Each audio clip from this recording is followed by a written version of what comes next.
நிகிதா வணக்கம். தொடர்ந்து மிரட்டல் விடுத்து வந்த அமெரிக்க அதிபர் ட்ரம்ப் தற்போது அவருடைய ட்ரூத் சோசியல் மீடியாவில் அதிகாரப்பூர்வமாக ஒரு தகவலை அவர் பதிவிட்டிருக்கிறார். அந்த பதிவில் ஹோர்முஸ் நீரிணை இனி அமெரிக்காவின் ஒரு பகுதி, ஹோர்முஸ் நீரிணை முழுவதும் அமெரிக்காவின் ஒரு பகுதி என்று அவர் அதிகாரப்பூர்வமாக அறிவித்திருக்கிறார். இந்த அறிவிப்பு மீண்டும் இந்த போர் பதற்றத்தை அதிகரிக்கவே செய்திருக்கிறது என்றுதான் சொல்ல வேண்டும்.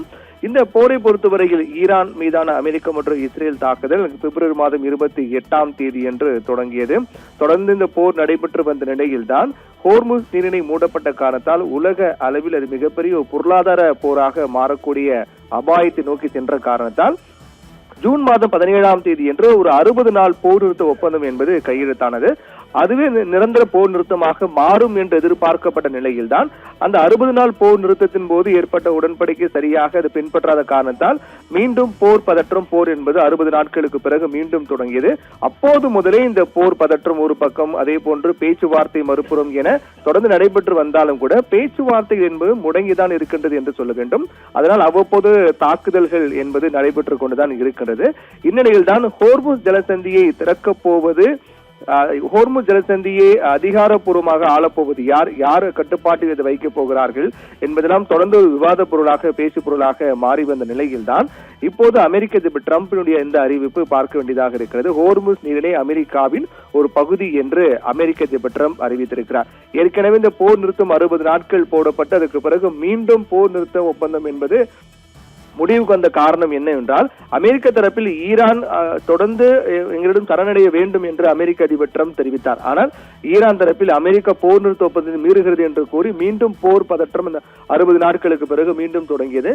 இந்த நிலையில்தான் ஹோர்முஸ் நீரிணை என்பது மிக முக்கியமான, அதாவது பாரசீக வளைகுடாவினுடைய வாயிலில் அமைந்துள்ள ஹோர்முஸ் நீரிணை என்பது உலக பொருளாதாரத்தின் இதய துடிப்பு என்றுதான் பார்க்கப்படுகிறது. மிக முக்கியமான ஒரு நீர்வழி பாதையாக அது பார்க்கப்படுகிறது.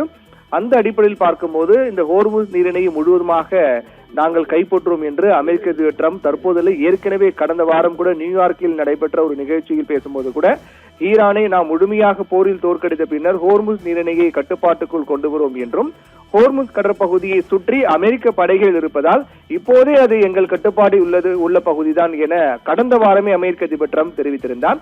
இது ஒரு மிரட்டலாக தான் பார்க்கப்பட்டது. இந்த ட்ரம்பினுடைய பேச்சு கடுமையாக கண்டித்த ஈரானுடைய வெளியுறவுத்துறை அமைச்சர் ஹோர்முஸ் நீரிணையை ஒரு ட்வீட் மூலமாகவோ உத்தரவு பிறப்பிப்பதன் மூலமாகவோ அல்லது பிரச்சார பேச்சு மூலமாகவோ கைப்பற்றிவிட முடியாது என்றும், ஹோர்முஸ் நீரிணை ஈரான் நாட்டு கூறியது அது ஈரானுடைய உத்தரவுக்கு ஏற்பவே அது திறக்கப்படும் அல்லது மூடப்படும் என்று ஈரான் தரப்பில் பதிலடி கொடுக்கப்பட்டது. அப்போது கடந்த வாரமே அமெரிக்க அதிபர் ட்ரம்ப் ஹோர்முஸ் நீரிணை என்பது முழுவதுமாக நாங்கள் கைப்பற்றும் என்று மிரட்டல் விடுத்தார். அதுக்கு ஈரான் தரப்பில் பகிரங்கமாக மிரட்டல் பதிலடி என்பது கொடுக்கப்பட்டது. இப்படியாக சென்ற நிலையில்தான் அதற்கு பிறகு மீண்டும் தாக்குதல் என்பது ஓமன் நாட்டுடன் பேச்சுவார்த்தை நடத்தி ஈரான் இந்த ஹோர்முஸ் நீரிணை போக்குவரத்தை சீரமைக்க விரும்புவதாக ஈரான் தெரிவித்தார்கள். அதாவது அமெரிக்க அதிபர் ட்ரம்ப் கடந்த வாரம் தெரிவித்திருந்தார் ஹோர்முஸை நாங்கள் முழுவதுமாக கைப்பற்றுவோம் என்று. அதுக்கு ஈரான் பதிலடி கொடுத்தார்கள். அதற்கு பிறகு ஈரான் தரப்பில் ஓமன் நாட்டுடன் பேச்சுவார்த்தை நடத்தி ஹோர்முஸ் நீரிணை போக்குவரத்தை சீரமைக்க விரும்புவதாக ஈரான் தெரிவித்தது. இதற்கு பதிலடி கொடுத்த ட்ரம்ப் ஹோர்முஸ் நீரிணை விவகாரத்தில் ஓமன் குறுக்கிட்டால் அந்த நாட்டின் மீது குண்டு வீச கூட தயங்க மாட்டோம், தாக்குதல் நடத்தும் என்று அமெரிக்க அதிபர் ட்ரம்ப் எச்சரிக்கை கொடுத்திருந்தார். அந்த அடிப்படையில் பார்க்கும்போது ஹோர்முஸ் என்பது யார் கட்டுப்பாட்டில் வரப்போகிறது என்பதுதான் சர்வதேச அளவில் ஒரு மிகப்பெரிய எதிர்பார்ப்பு பேச்சு பொருளாக மாறியது. இந்நிலையில் தான் அமெரிக்க அதிபர் ட்ரம்பினுடைய இந்த பதிவு என்பது முக்கியத்துவம் பெறுகிறது.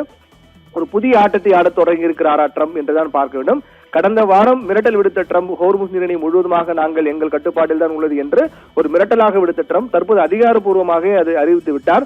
ஹோர்முஸ் நீரிணை அமெரிக்காவின் ஒரு பகுதி என்றே அவர் அறிவித்து விட்டார். இதற்கு பிறகு ஈரானுடைய பதிலடி என்னவாக இருக்க போகிறது என்பதும் பொறுத்திருந்து பார்க்க வேண்டும்.